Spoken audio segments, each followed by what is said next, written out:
How are you doing so. इस episode की start होती है और हमें देखने के लिए मिलता है कि वांग क्यूआर अपने एक ही शॉट के अंदर उस बीस्ट को ख़त्म कर डालती है, जिसको देखने के बाद अब वांग डोंगार ये कह रही थी कि आखिर ये कैसे सिर्फ एक ही अटैक के अंदर 3 नाटल सोल बीस्ट को इतनी आराम से ख़त्म कर सकती है। ये तो वाकई में बहुत ही ज़्यादा शानदार है। और कह रही थी कि हाँ, मुझे याद आया कि इसके हाथ ये जो स्पीयर है ये गोल्डन ड्रैगन स्पीयर है और कोई मामूली सा स्पीयर नहीं, बल्कि यहाँ पर ये जो गोल्डन स्पीयर होता है वो बहुत ही ज़्यादा खतरनाक होता है, क्योंकि ये 79 ट्रिप गोल्डन ड्रैगन से बना है। और अब यहाँ पर हमें देखने के लिए मिलता है कि जो स्पीयर है ये बहुत ही ज़्यादा खतरनाक लेवल का और बहुत ज़्यादा एक्स्ट्रा ऑर्डिनरी स्पीयर है, जिसके चलते अपने सामने आने वाले दुश्मनों को ये बहुत ही ज़्यादा आसानी से ख़त्म कर सकता है। जिसके साथ ही हमें देखने के लिए मिलता है कि वांग क्यूआर अब अपने दुश्मनों के साथ खड़ी हुई थी और अब वो काफ़ी गुस्से से उन्हें देख रही होती है। साथ ही वो यहाँ पे इन्हें खत्म करने के बारे में सोच रही थी और कह रही होती है कि सिर्फ ईवल सोल मास्टर की वजह से इन लोगों की ये हालत हुई है और मैं कभी भी इन लोगों को इन बीस्ट के ऊपर इस तरीके से कंट्रोल हासिल करने नहीं दे सकती। और अब वो आगे भी जा रही थी, लेकिन इतनी देर में यूहा आ जाता और कह रहा था कि अभी तुम रुक जाओ और मैं यहाँ पर इन लोगों को फ्री करूंगा। जिसके बाद वो तुरंत ही अपनी सोल पावर का इस्तेमाल करता है। साथ ही उसकी सोल रिंग भी वहाँ पर अपीयर हो गई थी, क्योंकि यूहा को भी इन ईवल मास्टर्स के ऊपर काफ़ी गुस्सा आ रहा था। तो वो तुरंत ही अपनी 5th सोल का इस्तेमाल करते हुए इन लोगों के ऊपर अटैक करने के बारे में सोच रहा था। वैसे यहाँ पर तुरंत ही एक शील्ड भी बना लेता है, जिससे कि इन बीस्ट को किसी भी तरीके का कोई भी नुकसान ना हो। और वांग क्यूआर भी इस चीज़ को देख रही थी। साथ ही वो जो ईवल मास्टर थे वो ये कह रहे होते हैं कि अच्छा, तो इसका मतलब है कि तुम यहाँ पर सोल को भी प्योरीफाई कर सकते हो। जिसके बाद यूहा को देखते हैं जो कि यहाँ पर खड़ा हुआ था, लेकिन उन लोगों को उसकी अपीयरेंस के ऊपर शक हो जाता है और वो समझ गए थे कि ये कोई एक्स्ट्रा ऑर्डिनरी बंदा ही होगा। और कह रहे थे कि आखिर तुम हो कौन। यूहाओं के पास से काफ़ी सारी एनर्जी भी रिलीज हो रही थी, लेकिन तभी वो ईवल सोल मास्टर अपने उस पॉइजन वाली स्पीयर का इस्तेमाल करते हुए काफ़ी सारा पॉइजन आसपास छोड़ देता है, जिसके चलते यहाँ पर इन सभी की हालत अब ख़राब हो सकती थी। लेकिन तभी यहाँ पर वांग क्यूआर ही कहने लग जाती है कि अच्छा, तो इसका मतलब तुम यहाँ से भागने की कोशिश कर रहे हो। वांग क्यूआर और वांग डोंगार दोनों ही वहाँ पर चली जाती है उन दोनों ईवल मास्टर्स को पकड़ने के लिए। और साथ ही अब यूहा की नज़र उस थर्ड वाले ईवल मास्टर के ऊपर होती है। दोनों काफ़ी तेज़ी से आगे जा रही थी, लेकिन तभी यूहा आकर इनको रोक लेता है और कह रहा था कि नहीं, अब आगे जाने की ज़रूरत नहीं है, क्योंकि ऑलरेडी स्टार दो फॉरेस्ट बहुत ही ज़्यादा खतरनाक क्राइसिस से भरा हुआ है। तो अब उन्हें चेज करके हमें कुछ भी हासिल नहीं होगा। जिसके बाद हम देखते हैं कि यहाँ पर ये जो लोग उस मेल सोल बीस्ट को बहुत ही बुरे तरीके से परेशान कर रहे थे, तभी वहाँ फीमेल वाली बीस्ट आ जाती है। और अब यहाँ पर वो बीस्ट अपनी पार्टनर को देख के काफ़ी ज़्यादा परेशान हो रही थी, क्योंकि उसे हाई इंजरी भी हुई थी और उसकी हालत इतनी सही भी नहीं लग रही होती। साथ ही दोनों ही एक दूसरे की तरफ को देख रहे होते हैं और दोनों एक दूसरे को एक छोटा सा हक भी करते हैं। लेकिन तभी हम देखते हैं कि यहाँ पे यू मैंग भी आ गया था और वो तुरंत ही बेबी बीस्ट को भी यहाँ पर अपनी गोद में लेकर आया हुआ होता है, जिसे देखने के बाद यहाँ पर वांग क्यूआर खुश नज़र आ रही थी। दोनों ही बेबी बीस्ट अपने पेरेंट्स के पास में चले जाते हैं। दोनों ही बच्चे काफ़ी खुश नज़र आ रहे थे और अपने पेरेंट्स से मिलने के बाद तो वो और भी ज़्यादा खुश हो जाते हैं। साथ ही उनके पेरेंट्स भी खुश नज़र आ रहे थे। लेकिन हमें देखने के लिए मिलता है कि यहाँ पर वो जो दूसरा वाला बीस्ट था वो वहाँ से गायब हो जाता है, क्योंकि ऑलरेडी उसे इतना ज़्यादा इंजर्ड किया जा चुका था कि वो बचता ही नहीं है। जिसके बाद उसका पार्टनर काफ़ी ज़्यादा ज़ोर से चिल्लाकर रोता है और अब उसके बच्चे भी बहुत ही ज़्यादा रो रहे थे। ये देखने के बाद तो यहाँ पर यूमेन को काफ़ी गुस्सा आता है और वो कह रहा था कि आखिर ये ईवल सोल मास्टर वाकई में इतने ज़्यादा हेटफुल है, मुझे बहुत गुस्सा आ रहा है। तभी वहाँ की वहाँ कह रही थी कि हाँ, और मैं भी उन्हें नहीं छोड़ना चाहती हूँ। और कह रही थी कि मुझे तो ऐसा लग रहा है कि ये जो अपने सोल मास्टर और सोल बीस्ट जो होते हैं वो लोग कॉन्टिनेंट के अंदर उनकी हिस्ट्री जिस तरीके से आ रही है और अभी ऐसे ही रहेगी और शायद ऐसे ही करके ये आगे चल के फ्यूचर में भी कंटिन्यू रहे। उन्हें बीस्ट के लिए काफ़ी बुरा लग रहा होता है। लेकिन तभी टीचर शुए यहाँ पर आगे खड़ी हो जाती है और कह रही थी कि तुम्हें इतना ज़्यादा इसके बारे में सोचने की ज़रूरत नहीं है। वो युवाओं की तरफ को देख रही होती है, साथ ही युवाओं को इशारा करती है। तो फिर युवा तुरंत ही अपनी पावर का इस्तेमाल करता है और तभी हमें लिटिल स्नो गर्ल वहाँ पर देखने के लिए मिलती है, जो कि यहाँ पर जाके अभी वांग डोंगार के पीछे छिप गई थी, क्योंकि उसकी अपीयरेंस देखने में बहुत ही ज़्यादा क्यूट है। तो यहाँ पर अब वांग क्यूआर भी उसको देख रही होती है। साथ ही उमें तो उसे देखते ही उसको काफ़ी ज़्यादा पसंद करने लगा था और कह रहा था कि बच्ची कितनी ज़्यादा क्यूट है, मुझे तो बहुत ही ज़्यादा पसंद आ रही है। लेकिन वो यहाँ पर ऐसे ही अपने नखरे दिखा रही थी और फिर युहाओं के पास चली जाती है, जिसके बाद यहाँ पर युहाओं ये कहने लगा था कि मुझे तो लग रहा है कि अब यही हमारे सोल मास्टर और सोल बीस्ट के बीच में एक नया कनेक्शन डेवलप करने के लिए हमारी हेल्प कर सकती है, क्योंकि युहाओं ने काफ़ी वक्त से ये सोच रखा था कि वो आगे आने वाले समय के अंदर ज़रूर से कुछ ना कुछ करेगा इस बारे में, क्योंकि उसे खुद भी ये चीज़ बहुत ही ज़्यादा बुरी लगती है कि ह्यूमन अपने फ़ायदे के लिए बीस्ट को मारते हैं और फिर उनकी स्पिरिट को हासिल करते हैं, जिसके साथ ही वो बस एक नया मेथड ढूंढना चाह रहा था जो कि यहाँ पे स्नो गर्ल की मदद से रिप्लेस किया जा सकता था, जिससे कि अगर यहाँ पर सोल बीस्ट अपनी खुद की इच्छा से अपने आप को सरेंडर कर दे और फिर साथ ही अपने मास्टर के साथ में वो मर्ज हो जाए, तो इससे मास्टर की लाइफ तो अच्छी रहेगी ही और वो आगे बढ़ेगी भी, लेकिन इसके अलावा बीस्ट को भी कोई नुकसान नहीं होगा। और ये यहाँ पर स्नो गर्ल की मदद से बिल्कुल ही पॉसिबल था। युहा उसकी तरफ को ही देख रहा था और स्नो गर्ल ऐसे ही यहाँ पर चक्कर लगा रही होती है। थोड़ी बहुत स्नो भी वहाँ पर गिर रही थी और ह्यूमन भी इसको देख के कह रहा होता है कि अगर ऐसा रहा तो फिर ये चीज़ तो बहुत ही ज़्यादा अच्छी रहेगी, लेकिन क्या ये पॉसिबल है। लेकिन तभी टीचर ये कहने लग जाती है कि हाँ तुमने सही कहा और इसी वजह से हम लोग तो इस ट्रिप पर आए हैं, क्योंकि हमारा पर्पस यही था कि हम इस तरीके से किसी सूटेबल स्पिरिट बीस्ट को ढूंढ लें, जिससे कि यहाँ पर युहा उससे बात करेगा और अगर वो अपनी इच्छा से खुद को सरेंडर कर देगा तो फिर हम यहाँ पर एक नए मेथड को डेवलप करने की कोशिश कर सकते हैं। वांग युहा भी इसके बारे में सोच रही थी और साथ ही वो उस बीस्ट को देखने लग जाती है, जिसे देख के उसे बहुत ही ज़्यादा बुरा लग रहा था, क्योंकि यहाँ पे जो उसके बेबी बीस्ट होते हैं वो उसके ब्लड को चाट रहे थे। असल में यहाँ पर बेबी बीस्ट जो होते हैं वो ऐसा इसलिए कर रहे थे क्योंकि उनकी मदर की हालत काफ़ी ख़राब थी, उसे हाई इंजरी हुई भी थी और इसी वजह से वो यहाँ पर मूव भी नहीं कर पा रही होती। ये देखने के बाद वान दोंगार को काफ़ी बुरा लगता है। वो तुरंत ही उस बीस्ट के पास में चली जाती है और यहाँ पर जो हमारी लिटिल स्नो गर्ल होती है वो यहाँ पर स्टेट बॉक्स भी लेकर आई थी ताकि यहाँ पर इसकी ड्रेसिंग की जा सके। युहा भी आ गया था उसकी हेल्प करने के लिए और ह्यूमन भी, तो फिर ये सारे के सारे मिलकर हेल्प कर रहे होते हैं उस बीस्ट की, जिससे कि उसे यहाँ पर हील किया जा सके, साथ ही उसकी ड्रेसिंग भी कर दें। लेकिन ये देखने के बाद यहाँ पर वांग क्यूआर को काफ़ी बुरा लगता है और वो सैड फील करते हुए कहने लगी थी कि अनफॉर्चुनेटली मेरे पास में एबिलिटी है ही नहीं कि मैं इसको हील कर पाऊँ। हालांकि यहाँ पर कुछ वक्त बाद ही लोग उन्हें हील करने में कामयाब हो जाते हैं और बेबी बीस्ट भी काफ़ी ज़्यादा प्यार से युवाओं के पास ही बैठे हुए थे। तभी युवाओं को कह रहा होता है कि अब से तुम्हें अपनी मदर को प्रोटेक्ट करना होगा और मैं उम्मीद करता हूँ कि तुम इसका ख्याल रखोगे। बेबी बीस्ट दोनों ही काफ़ी ज़्यादा खुश होते हुए अपनी मदर की तरफ को भागे भागे चले जाते हैं और अब ये बहुत ही ज़्यादा खुश भी नज़र आ रहे थे।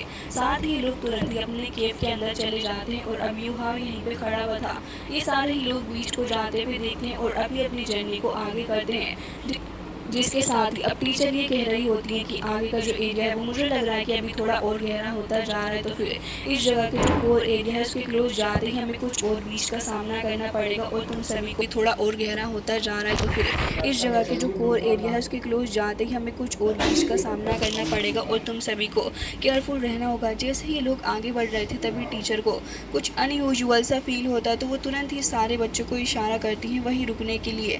युहा तुरंत अपनी सोल डिटेक्शन की पावर का इस्तेमाल करता है और उसे यहाँ पर डिटेक्शन करने के बाद नज़र आ गया था कि यहाँ पर अभी 4 स्पिरिट बीस्ट मौजूद हैं जो कि 5 किलोमीटर के एरिया के अंदर हैं। सारे के सारे आपस में फ़ाइट कर रहे हैं। तभी टीचर यहाँ पर आगे बढ़ने लग जाती है और इसके साथ सारे ही बच्चे भी आगे बढ़ते हैं। हमें देखने के लिए मिलता है कि यहाँ पर काफ़ी ज़्यादा ख़तरनाक लेवल के कुछ बीस्ट मौजूद थे और यहाँ पर कुछ 4 बीस्ट होते हैं जो कि एक बीस्ट का जीना हराम कर रहे थे। सभी मिलकर उस एक बीस्ट को मार रहे होते हैं और उसे बिल्कुल भी नहीं छोड़ रहे होते। वो काफ़ी ज़्यादा इंजर्ड भी नज़र आ रहा था। तभी वान क्यूआर को देखते हैं जो कि इस जगह पर मौजूद होती है और जैसे ही बीस्ट के ऊपर उसकी नज़र पड़ती है तो कह रही थी कि ये जो बीस्ट है बहुत ही ख़तरनाक है। इनमें से एक बीस्ट तो 10,000 ईयर ओल्ड का ईगल बीस्ट है जो कि फ़ाइट कर रहा है अगेंस्ट में म्यूटेंट वुल्फ से, जिसके साथ ही वो ये भी बता रही थी कि ये जो है ये ग्रुप में फ़ाइट कर रहे हैं इस एक बीस्ट के अगेंस्ट में, तो ये बहुत ही ज़्यादा पावरफुल हो जाते हैं। तो टीचर कह रही थी कि हाँ तुमने इसके बारे में बिल्कुल सही कहा, ये जो ईगल बीस्ट है ये भी ख़तरनाक है, लेकिन यहाँ पर न जाने क्यों वांग क्यूआर को सब कुछ देख के काफ़ी गुस्सा आ रहा था और वो थोड़ी अनयूजुअल नज़र आ रही होती है। जिसके साथ ही युहा भी यही कह रहा था कि हाँ तुमने इसके बारे में बिल्कुल सही कहा। हालाँकि तभी वो ये भी कहने लग जाते हैं कि जो म्यूटेंट्स होते हैं इनके पास में कुछ डार्क एट्रीब्यूट स्किल होती है और इस स्किल का इस्तेमाल करते हुए ये अपने ओपोनेंट को आसानी से हरा सकते हैं। असल में जो म्यूटेंट थे ये अपनी पावर का इस्तेमाल करते हुए उस दूसरे वाले बीस्ट को कुछ चेन्स के थ्रू पकड़ लेते हैं। और वो ये भी कहने लग गई थी कि वैसे जो लिन इन बीस्ट है इसको अगर मैं बताऊं तो सिर्फ इसे थर्ड लेवल के बीस्ट की तरफ से ही रिगार्ड किया जा सकता है। इसके अलावा ये पोजेस्ट करता है काफ़ी ज़्यादा powerful queen of heaven soul skill को। तभी हमें देखने के लिए मिलता है कि जो बीस्ट थे वो चेंज के थ्रू ही वहाँ पर बंद के रह गए थे। तभी टीचर बता रही होती है कि इसके पास में एक अलग तरीके की पावर है, ये अपने ओपोनेंट के ट्रेस इसको पकड़ लेता है। इस प्रक्रिया को स्टैम्प कहा जाता है और इसका इस्तेमाल करते हुए ये अपने ओपोनेंट की एबिलिटी को भी इस्तेमाल कर सकता है। लेकिन हमें देखने के लिए मिलता है कि ये जो बीस्ट सामने चिल्ला रहे थे तभी उसके सामने वो सेकंड वाला बीस्ट आ जाता और वो उन्हीं के फॉर्म लेके उन्हें काफ़ी अच्छी टक्कर दे रहा था। अब वो यहाँ पर काफ़ी कॉन्फिडेंट हो जाता है, उन सभी को इकट्ठा जो पकड़ लिया था और अब उनके ऊपर अटैक करता है, जिसके साथ ही वो तीनों के तीनों ढेर हो गए थे। और युहाओं कह रहा था कि ये तो बहुत ही ज़्यादा पावरफुल एबिलिटी है इसकी, लेकिन अगर ये इसका इस्तेमाल करता है तो ओपोनेंट के साथ साथ इसके ऊपर भी इसका अनएक्सपेक्टेड इफेक्ट पड़ता है। हमें देखने के लिए मिलता है कि लिंग यून बीस्ट की हालत भी काफ़ी ख़राब हो चुकी थी, वो वहीं पर गिर जाता है और वो जो बाकी सारे बीस्ट थे उनमें से दो की हालत काफ़ी ख़राब थी, लेकिन फिर भी एक जो दूसरा बीस्ट होता है वो वहाँ से उठ के जा रहा था। न जाने वांग क्यूआर को क्या ही हो जाता है, वो काफ़ी अजीब बिहेव करते हुए उस बीस्ट के पीछे ही चली जाती है उसको मारने के लिए। टीचर यहाँ पर इशारा करती हैं तो ये सारे के सारे लिंग यून बीस्ट के पास ही आ गए थे उसको चेक करने के लिए और कह रही होती है कि वैसे मेरे हिसाब से तो इसने अपनी स्टेपिंग पावर का इस्तेमाल करने के लिए अपनी मेंटल पावर का इस्तेमाल किया, जिसके चलते इसकी ये हालत हो गई है। वैसे युवा मुझे तो लग रहा है कि इसके पास में जो स्पिरिट एट्रीब्यूट है वो तुम्हारे लिए बिल्कुल सूटेबल रहेगा। जिसके बाद युवा उनकी बात को समझ जाता है और कह रहा था कि अगर ऐसी बात है तो फिर ठीक है, मैं जाके उससे बात करने की कोशिश करता हूँ। हालांकि इसके बाद हमें दिखाया जाता है कि ये सारे लोग तो यहीं पे खड़े थे, लेकिन युवा जाके उससे बातचीत करने की कोशिश कर रहा होता है। दूसरी तरफ हमें वही बीस्ट दिखाया जाता है जो कि अब इस जगह से बच के भागने की कोशिश कर रहा था, लेकिन वांग क्यूआर जो होती है वो तो उसके पीछे काफ़ी तेज़ी से भाग रही थी। उसकी हालत काफ़ी ज़्यादा गुस्से में थी और अब वो न जाने क्या ही पागलपन लेके सवार हो चुकी होती है कि बीस्ट के सामने जाके अपना स्पीयर लेके उसकी पावर को जनरेट करती है और तुरंत इसके ऊपर काफ़ी ज़्यादा पावरफुल और स्पीड के साथ अटैक करती है। तभी हमें देखने के लिए मिलता है कि यहाँ पर बीस्ट वहाँ से टेलीपोर्ट होकर खुद को बचाने में कामयाब हो जाता है। ये चीज़ यहाँ पर वांग क्यूआर को समझ आ जाती है और कह रही थी कि अच्छा तो इसका मतलब ये है कि तुम टेलीपोर्टेशन पावर का भी इस्तेमाल कर सकते हो। असल में हमें देखने के लिए मिलता है कि वो लगातार बीस्ट के ऊपर अटैक कर रही थी, लेकिन बीस्ट लगातार वहाँ से भागता हुआ जा रहा होता है। वांग क्यूआर ने भी ठान लिया था कि वो किसी भी हालत में इस बीस्ट को छोड़ेगी नहीं, जिसके चलते उसके ऊपर फाइनली जाके अटैक कर ही देती है, जिसके थ्रू वो यहाँ पर बुरे तरीके से फंस गया था।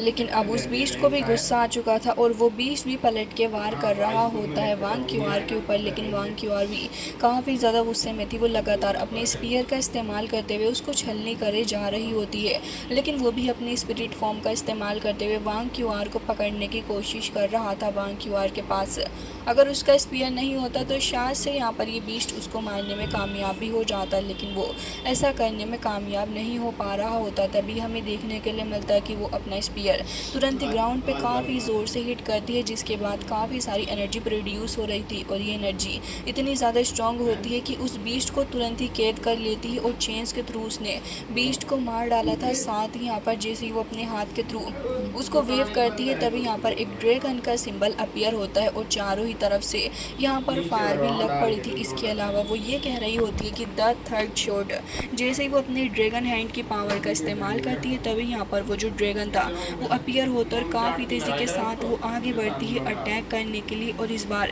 एक काफ़ी ज़्यादा स्ट्रॉन्ग अटैक वो बीस्ट के ऊपर करती है। बीस्ट काफ़ी ज़्यादा चिल्ला रहा था और वो घबरा भी रहा होता है, लेकिन अब इसका क्या ही फ़ायदा क्योंकि अब तो वांग क्यूआर उसको मारने ही वाली थी। तभी दूसरी तरफ हमें देखने के लिए मिलता है कि यहाँ पर टीचर कहने लगी थी कि जैसा कि मैंने गोल्डन ड्रैगन स्पिरिट से एक्सपेक्ट किया था, और यहाँ पर वो इस पावर को देख के काफ़ी ज़्यादा हैरान भी होती है। जिसके बाद वांग क्यूआर को देखते हैं जो कि बीस्ट को ख़त्म करती है और उसे कुछ दिखता भी है बीस्ट के पास से। जिसके बाद अब हमें देखने के लिए मिलता है कि यहाँ पर अब वो काफ़ी ज़्यादा खुश हो रही थी। दूसरी तरफ हमें देखने के लिए मिलता है कि यूहा और वांग दोंगार दोनों ही बीस्ट के पास बैठे थे। तब यहाँ पर यूहा उससे बात करने की कोशिश कर रहा था और कह रहा होता है कि अब तुम यहाँ पर मरने वाले हो, देखो मुझे पता है कि तुम्हारी हालत काफ़ी ख़राब है, तो क्यों ना तुम मेरे साथ में एक मास्टर सर्वेंट कॉन्ट्रैक्ट को कर लो, और अगर तुम ऐसा करोगे तो फिर तुम्हारी सोल मेरे पास में रहेगी और तुम्हारी सोल का मैं इस्तेमाल कर सकता हूँ। वांग दोंगार भी उसको समझा रही होती है कि ऑल्दो तुम्हारी बॉडी यहाँ पर ख़त्म हो जाएगी, लेकिन फिर भी तुम एग्जिस्ट करोगे एक दूसरी फॉर्म के अंदर, इससे तुम्हारा काफ़ी ज़्यादा फ़ायदा होगा, तुम्हारी थिंकिंग वही सेम रहेगी, सब कुछ ऐसा ही रहेगा। इसके अलावा तुम यूहाओ को अकम्पनी करोगे उसकी फ़ाइट के लिए। ये सुनने के बाद तो यहाँ पर अब बीच थोड़ा शांत होता है, लेकिन इतनी ही देर में अपना यूहाओ अपनी लिटिल गर्ल को बाहर बुला लेता है। वो तुरंत ही वहाँ आ गई थी और अब यहाँ पे अपने पावर का शानदार यूज़ करके दिखाने लग जाती है। यू मेंग भी उसे देख रहा था और बीस्ट भी यहाँ पे उसकी फॉर्म को देख के समझ जाता है कि ये जो लिटिल गर्ल है वो भी पहले ऐसी ही रही होगी, लेकिन अब यूहाओ का साथ दे रही है। जिसके बाद अब बीस्ट एग्री कर जाता है और यहाँ पर वांग दोंगार भी काफ़ी खुश होती है। जिसके बाद बीस्ट उठ के खड़ा हो गया था और कह रहा होता है कि अगर ऐसी बात है तो फिर ठीक है, मैं तुम्हें गाइड करूँगा तुम्हारे सोल इम्प्रिंट के द्वारा, फिर तुम्हें इसे कंटेंस करना होगा। जिसके साथ ही ये भी कहता है कि अब तुम्हें अपनी बॉडी को रिलैक्स कर लेना चाहिए, क्योंकि अब मैं यहाँ पर तुम्हारी नेचुरल इंस्टिंक्ट को और तुम्हारी सोल इम्प्रिंट के साथ में मर्ज करने वाला हूँ। अब सब कुछ तुम्हारी इच्छा के साथ ही किया जाएगा। यूहाओ का काफ़ी काइंड नेचर था और अब कह रहा होता है कि ठीक है चलो अब कॉन्ट्रैक्ट बना ही लेते हैं। यूहाओ बीस्ट के अराउंड एक शील्ड को लगाता है, जिसके बाद अपनी पावर का इस्तेमाल यूहाओ करने लग गया था। बीस्ट थोड़ा ऊपर की तरफ को चला जाता है और यहाँ पर वांग दोंगार थोड़ी फिक्रमंद नज़र आ रही होती है। अब वांग क्यूआर भी यहाँ पर आके खड़ी हो गई थी। इसके अलावा बीस्ट को देखते हैं जो कि वहीं मौजूद होता है। यूहाओ तुरंत ही अब उस नए मेथड का इस्तेमाल करने वाला था, जिसके बारे में उसने पहले ही सोच रखा है। तभी हमें देखने के लिए मिलता है कि वह अब इस मेथड को शुरू करता है, जहाँ पर वो अब उसी भाले का इस्तेमाल करने वाला था उसे एक सोर्ड के अंदर कन्वर्ट करके। और अब हमें देखने के लिए मिलता है कि ये प्रोसेस यूहाओ शुरू करता है, क्योंकि ये प्रोसेस काफ़ी ज़्यादा अलग तरीके की होने वाली थी। तो सारे ही लोग इस प्रोसेस को देखने के लिए काफ़ी ज़्यादा कॉन्शियस नज़र आ रहे थे। सभी काफ़ी फिक्र में खड़े होते हैं कि आखिर ये प्रोसेस काम करेगी या फिर नहीं। यूहाओ को देखते हैं जो कि पहला कदम इस प्रोसेस का शुरू करता है, जहाँ पे फर्स्ट स्टेप के अंदर बीस्ट के ऊपर यहाँ पर कुछ पावर आके पड़ने लगी थी। बीस्ट काफ़ी ज़्यादा घबरा जाता है और वो अब इधर आधर मूव कर रहा था, लेकिन इतनी ही देर में यहाँ पर बीस्ट की हालत ख़राब होता देख उसके अंदर से कुछ पावर भी बाहर को निकल रही होती है। असल में वो उसकी सोल की पावर थी जो कि एक जगह को जाके गैदर हो रही थी। जैसा कि यूहाओ ने बीस्ट को बताया था कि तुम्हारी सोल मेरे साथ रहेगी और तुम्हारी थिंकिंग सब कुछ मेरे पास रहेगा। तभी यहाँ पर अब बीस्ट की बॉडी इस हिसाब से गायब होने लगी थी। धीरे धीरे करके उसकी टेल भी गायब होती नज़र आ रही थी, लेकिन बीस्ट चिल्ला रहा होता है क्योंकि उसे काफ़ी ज़्यादा पेन हो रहा था। वांग क्यूआर भी इस चीज़ को देख रही होती है और साथ ही वांग दोंगार भी इस चीज़ को देख रही थी। यूहाओ ने जो फॉर्मेशन बना रखी थी वो फॉर्मेशन धीरे धीरे करके ब्रेक हो रही होती और यूहाओ पूरी कोशिश कर रहा होता है कि इस प्रोसेस को थोड़ा और पेनलेस बनाया जाए, लेकिन इसका कुछ भी फ़ायदा नहीं था, क्योंकि यहाँ पर बीस्ट अब बहुत ही ज़्यादा घबराने लग जाता है और वो लगातार चिल्ला भी रहा था, जिसके चलते यूहाओ अपनी आइज़ को ओपन कर लेता है। फॉर्मेशन के ऊपर भी बड़े बड़े क्रैक्स बनने लगे थे और ऐसा लग रहा होता है कि शायद से प्रोसेस इस बार कामयाब नहीं हो पाएगा। जिसके बाद अब हमें देखने के लिए मिलता है कि यहाँ पर जैसा कि यूहाओ सोच रहा था वैसा ही हो जाता है। असल में यहाँ पर ये पूरी की पूरी प्रोसेस बहुत ही बुरे तरीके से बैकलैश करती है और यूहाओ सक्सेसफुल नहीं होता। साथ ही यहाँ पर बीस्ट जो था वो भी बहुत ही बुरी हालत में यहाँ पर आके वापस से गिर जाता है। वो मर चुका था, उसकी सोल रिंग वहीं अपीयर हो जाती है और यहाँ पर सारे ही लोग भागते हुए यूहाओ के पास जाते हैं, जो कि थोड़ा सा इंजर्ड नज़र आ रहा था। तभी यहाँ पर वो यूहाओ के पास आ जाती है और कह रही थी कि यूहाओ तुम ठीक तो हो। तभी यूहाओ बीस्ट को देख रहा था। यूहाओ को थोड़ा अफसोस हो रहा होता है बीस्ट के लिए, और वांग क्यूआर को भी अफसोस हो रहा था, वो बीस्ट को देख रही होती है। तब टीचर यहाँ पे आने लग जाती है और कह रही थी कि जो सोल एक्सपेरिमेंट है ये बहुत ही ज़्यादा लंबा रास्ता लेके जाएगा, इसे एक रात में तो हासिल नहीं ना किया जा सकता है। वो सभी बच्चों को दिलासा दे रही होती हैं और कह रही थी कि खैर जो कुछ भी हो, भले ये प्रोसेस सक्सेसफुल ना रहा हो, लेकिन फिर भी तुम्हें अपनी कंपनी के ऊपर ट्रस्ट रखना चाहिए। इसके अलावा वो ये भी कह रही थी कि यूहाओ तुम्हें इसकी सोल रिंग को एब्जॉर्व कर लेना होगा। यूहाओ तुरंत ही वहाँ पर टीचर की बात मान के आगे चला जाता है और अब यहाँ पर ये सारे के सारे लोग इंतज़ार कर रहे थे कि कब यूहाओ इसकी सोल रिंग को एब्जॉर्व करेगा। हालांकि इसके बाद अब टीचर के पास में वांग क्यूआर आ जाती है और वो तुरंत ही कह रही थी कि जब मैं उस जाइंट एप को मारने गई थी तब मुझे उसके पास से ये बोन मिली है, तो मुझे इसका क्या करना चाहिए। टीचर उससे साफ साफ कह देती हैं कि देखो वो एप को तुमने मारा है तो फिर उसकी जो बोन है वो भी तुम्हें ही मिलनी चाहिए। तो वो तुरंत ही उसको वो बोन भी दे देती है, जिसके साथ ही अब अब हमें देखने के लिए मिलता है कि युहाओ ने इस सोल रिंग को एब्जॉर्व कर लिया होता है और ये प्रोसेस कंप्लीट हो चुकी थी। साथ ही अब युहाओ ने अपनी 5th सोल रिंग को भी ऐड कर लिया था, जिससे कि अब युहाओ पहले से और भी ज़्यादा पावरफुल हो चुका था। युहाओ वही उठ के खड़ा होता है तो उसके सामने वांग दोंगार आ जाती है। युहाओ कह रहा था कि अब मैंने अपनी 5th स्पिरिट रिंग को भी हासिल कर लिया है, जिसके साथ ही वो काफ़ी खुश हो रहा होता है। लेकिन तभी यहाँ पर अब टीचर आ गई थी और कह रही होती हैं कि खैर जो कुछ भी हो तुमने सक्सेसफुली एब्जॉर्व कर लिया, साथ ही तुम सभी ने एक अच्छा काम किया है, चलो अब वापस चलते हैं। वांग क्यूआर भी वहाँ पे खड़ी भी कुछ सोच रही थी, लेकिन फिर ये सारे के सारे साथ होके वहाँ से एकेडमी के लिए चले जाते हैं। साथ ही हमें देखने के लिए मिलता है कि अब यहाँ पर अपना जो युवाओं का फ्रेंड था वो तुरंत ही उसे शुक्रिया अदा करता और कह रहा था कि तुम्हारी वजह से ही सब कुछ हो पाया है युवाओं, तुम्हारा बहुत बहुत शुक्रिया। जिसके साथ ही सारे ही लोग यहाँ पर स्टूडेंट्स वगैरह खड़े हुए थे और न जाने क्यों यहाँ पर कुछ तो भीड़ लगी हुई थी। सभी हैरान होते हैं कि आखिर यहाँ पर चल के रहा है। युवाओं तुरंत ही वहाँ पर चला जाता है और यहाँ पर जैसे ही वो सामने हट के देखता है तो काफ़ी ज़्यादा सदमे में पहुँच गया था। असल में उसके सामने यहाँ पर वांग शाओजी खड़ा हुआ था और वो काफ़ी ज़्यादा सैड मूड से उसे देख रहा है। असल में इसका हमेशा ऐसे ही सड़ा हुआ सा रहता है।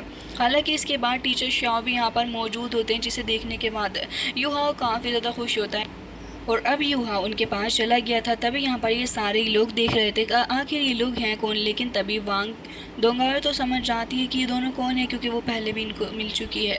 इसके बाद अब हमें देखने के लिए मिलता है कि वांग शाओजी अभी भी ऐसी अपनी सड़ा हुआ सा फेस बनाए हुए चल रहा था और साथ ही युहा सोच रहा होता है कि टीचर आप मेरे इन्विटेशन पे यहाँ पर आ गए, आखिर बात क्या है। लेकिन तभी टीचर कह रहे थे कि मैंने तुम्हारा इन्विटेशन एक्सेप्ट कर लिया है, मैं थैंक्स सेक्ट को ज्वाइन कर रहा हूँ। ये सुनने के बाद तो युहा की खुशी का ठिकाना ही नहीं होता। वो तो इधर आदत छलांगे मारने लग जाता और कह रहा था कि क्या सच में आप हमारे सेक्ट को ज्वाइन कर रहे हैं। तभी यहाँ पर वो कहने लग जाता है कि ऑफ कोर्स मैं इसे ज्वाइन कर रहा हूँ। युहा बहुत ज़्यादा खुश था और कह रहा होता है कि टीचर शे आप मेरे साथ चलें। और यहाँ पर उसके पीछे पीछे वांग शाओजी भी जा रहा होता है। हमें देखने के लिए मिलता है कि यहाँ पर एक बंदा जो कि शॉप पे कुछ ग्रिल फीस्ट बेच रहा था, वो कोशिश कर रहा होता है कि इन्हें कुछ सामान सेल कर दे, बट ये लोग उसे इग्नोर मारते हुए वहाँ से चले जाते हैं। जिसके साथ ही अब हमें देखने के लिए मिलता है कि यहाँ पर बाकी सारे लोग वेट कर रहे थे अपने युहाओ का और साथ ये जो नए मेहमान यहाँ पर आए हैं उनका भी इंतज़ार चल रहा होता है। तभी हमें देखने के लिए मिलता है कि युहाओ भी कहने लगा था कि वैसे आप यहाँ पर आ गए हैं, मैं बहुत ही ज़्यादा खुश हूँ। टीचर शे भी उससे बात कर रहे थे और कह रहे होते हैं कि हाँ मैं इस जगह पर आके काफ़ी ज़्यादा खुश हूँ युहाओ।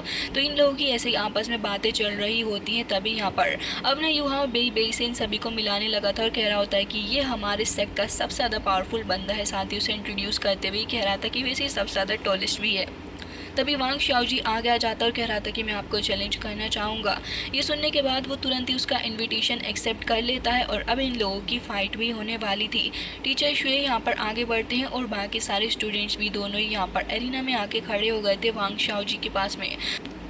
उसकी वही पुरानी सोड होती है, उसके सामने बेई आ गया था फाइट करने के लिए। तो सारे ही लोग देख रहे होते हैं कि अब आखिर यहाँ पर क्या होने वाला है। तभी यहाँ पर अब वांग शाओजी अपनी सोड निकाल लेता है, जिसको देखने के बाद यहाँ पर युहाओ कुछ सोचने लगा था और कह रहा था कि अभी तक इसने ऐसे सोड को नहीं ढूंढा है जो कि इसे सूट करे। तो वो तुरंत ही अपने पास से अपनी सोड निकाल के कह रहा था कि इसको ट्राई करो। जिसके साथ ही अब यहाँ पर शाओजी उसी सोड को देखने लगा था और यहाँ पर अब जियांग नानान बताने लग जाती है कि वैसे ही बहुत ही ज़्यादा अच्छी सोड है और अगर ये इसका इस्तेमाल करेगा तो यकीनन ये बहुत ही ज़्यादा अच्छी सक्सेस को हासिल कर सकता है। जैसे ही शाओजी उस सोड के ऊपर अपना हाथ रखता है तो वो तुरंत ही एक्टिवेट हो गई थी और अब वो शाओजी के साथ में कनेक्ट करने लगी थी। जिसके बाद बेई को देखते हुए कह रहे थे कि वैसे बेई ने पिछले एक साल से कोई प्रोग्रेस नहीं की है। ऐसा लग रहा है कि उसे उसका हेवी प्राइस पे करना पड़ेगा। लेकिन बेई को देख के ऐसा बिल्कुल भी नहीं लग रहा था। वो काफी कॉन्फिडेंट नजर आ रहा होता है अपनी फाइट को लगातार जो कि सबसे पहले को निसोल कर दे रहा था रिलीज करते हुए अपनी फर्स्ट सोल इसके लिए पीछे भी हटा देता है। और अब यहाँ पर इस तरह था कि अब मेरा सेकंड प्लान अब उसी का इस्तेमाल करते हुए दोनों ही एक दूसरे से जाकर टकरा जाते हैं। लगातार दोनों के बीच में काफी शानदार क्लैश में देखने के लिए मिलता है कि और आसपास काफी ज्यादा तबाही दोनों मचा रहे थे। बेई भी काफी अच्छा परफॉर्म कर रहा होता है। लगातार वो यहाँ पर अटैक करने की कोशिश कर रहा होता है वांग शाओजी के ऊपर और वांग शाओजी भी उसके ऊपर हावी होने की कोशिश कर रहा था। युहाओं को सब कुछ देख के काफ़ी ज़्यादा अच्छा लग रहा होता है क्योंकि यहाँ पे काफ़ी अच्छे लेवल की फ़ाइट दोनों के बीच में चल रही है। और यहाँ पर एरिना के अंदर ये सब कुछ देखने के बाद तो नन भी कह रही होती है कि ये सब कुछ तो काफ़ी ज़्यादा ख़तरनाक चल रहा है। जिसके बाद वांग शाओजी तो यहाँ पर थोड़ा सा पीछे हट गया था और तभी यूहाओ कह रहा होता है कि वैसे तुम्हें इतना ज़्यादा अंडर एस्टिमेट उसको नहीं ना करना चाहिए था। जिसके साथ ही यहाँ पर अब अपना बेबी खुश हो रहा होता है कि उसने प्रोग्रेस कर ली, लेकिन इतनी ही देर में वांग शाओजी की हेयर जो थे वो ग्रे होने लग जाते हैं और अब वो यहाँ पर कह रहा होता है कि अभी देखो मैं तुम्हारा क्या हाल करता हूँ। और अब यहाँ पर एक बार फिर से अपनी सोड को 2 सोड के अंदर कन्वर्ट करके अब वो उसका इस्तेमाल करने वाला था। इसी के साथ आज का ये एपिसोड हो जाता है एंड आई होप कि आपको पसंद आया होगा। अगर अच्छा लगा तो प्लीज़ कमेंट करके ज़रूर से ही बता दीजिएगा।